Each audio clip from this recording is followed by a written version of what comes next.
అనగనగా ఒక పట్టణంలో జగదీష్ మరియు అంజలి అనే దంపతులు ఉండేవారు. వాళ్లకు 2 అమ్మాయిలు. పెద్ద అమ్మాయి పేరు లాస్య, చిన్న అమ్మాయి పేరు సిరి. లాస్య చాలా బాధ్యత గల పిల్ల. చిన్నప్పటి నుంచే అమ్మకి సహాయం చేస్తూ ఉండేది. చెల్లిని చూసుకునేది, ఇంకా బాగా చదువుకునేది.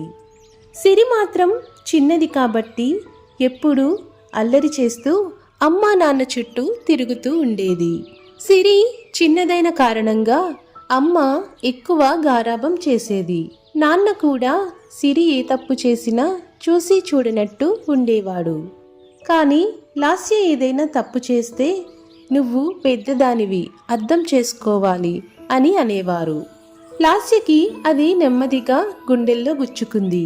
ఒకరోజు లాస్య ఇలా అనుకుంది, నేను ఏం చేసినా ఎవ్వరికీ కనిపించదు, సిరి మాత్రం నవ్వితే చాలు అందరికీ సంతోషం అని బాధపడింది. ఒకరోజు సిరి కొత్త బొమ్మ తెచ్చుకున్నప్పుడు లాస్య అడిగితే ఇవ్వలేదు. అది లాస్య మనసును మరింత బాధించింది. ఆ రోజు నుంచి లాస్య సిరితో మాట్లాడడం తగ్గించింది, ఒంటరిగా ఉండడం మొదలుపెట్టింది.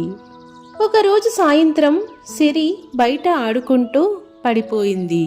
లాస్య అది చూసి మొదట ఆమెకు కోపం వచ్చింది.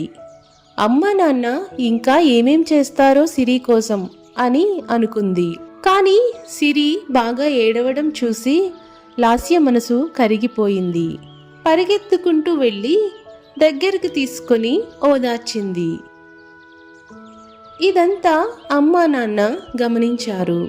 ఆ రోజు రాత్రి జగదీష్ అంజలి ఇలా మాట్లాడుకుంటున్నారు.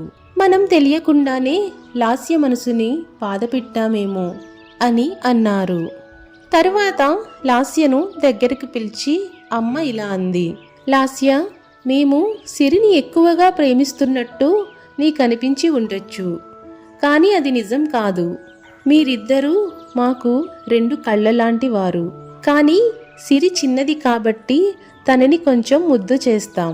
ఇంకా నాన్న ఇలా అన్నాడు, నువ్వు మా గర్వం, నువ్వు పెద్దదానివి కాబట్టి అర్థం చేసుకుంటావని అనుకుంటున్నాం అని అన్నాడు.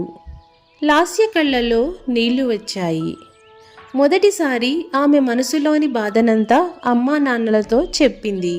ఆ రోజు నుంచి అమ్మా నాన్న ఇద్దరూ పిల్లలకు సమానంగా ప్రేమ చూపించటం మొదలుపెట్టారు.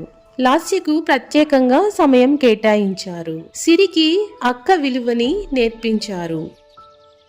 సిరి కూడా అక్క నువ్వే నా బెస్ట్ ఫ్రెండ్ అని అంది. చాలా రోజుల తర్వాత లాస్య నవ్వింది. కుటుంబం మొత్తం చాలా సంతోషంగా ఉన్నారు.